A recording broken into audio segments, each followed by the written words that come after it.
La biologie de synthèse et le séquençage de nouvelles générations de l'ADN figurent parmi les domaines les plus en vue pour le Nobel de chimie, décerné mercredi, mais la liste des potentiels candidats est longue, selon les experts.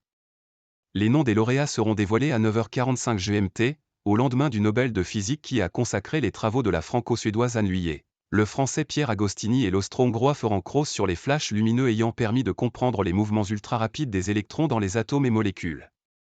Nouveau domaine dans les sciences, la biologie de synthèse, qui a pour objectif d'élaborer de nouveaux systèmes inspirés des circuits métaboliques naturels, pourrait être consacré cette année avec les découvertes des biologistes américains Stanislas Leblé et Michael Elowitz, estime l'Institut Clarivat qui suit les découvertes scientifiques.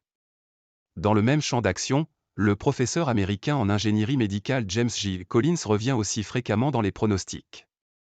Leurs travaux se concentrent sur la conception de circuits génétiques synthétiques.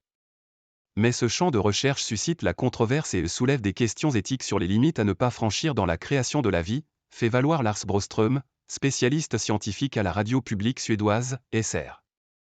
Le japonais Kazunori Kataoka, le russo-américain Vladimir Petorchilin ou encore l'américaine Karen L. Woolley font aussi figure de favoris pour le développement de méthodes innovantes pour l'administration ciblée de médicaments et de gènes.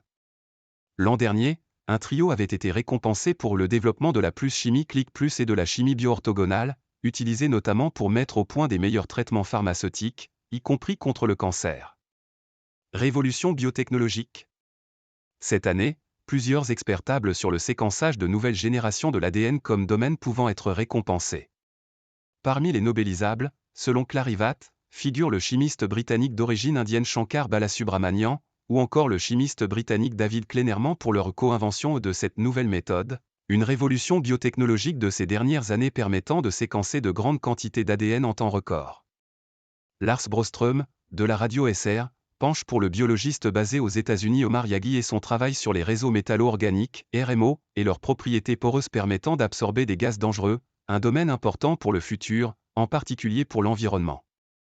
Aujourd'hui, il existe des produits commerciaux composés de ce type de matériaux qui peuvent, entre autres, absorber et décontaminer des toxines, agir comme catalyseur ou même extraire l'eau présente dans l'air aride des déserts, a-t-il ajouté. Le nom de Karen Woolley, chimiste américaine à l'université A&M de Texas qui a développé les nanotechnologies pour le traitement des maladies, circule également dans la presse suédoise. Elle fait partie des rares femmes citées pour le prix cette année. Comme pour les autres Nobel, le prix de chimie a été critiqué pour son manque de diversité et d'égalité.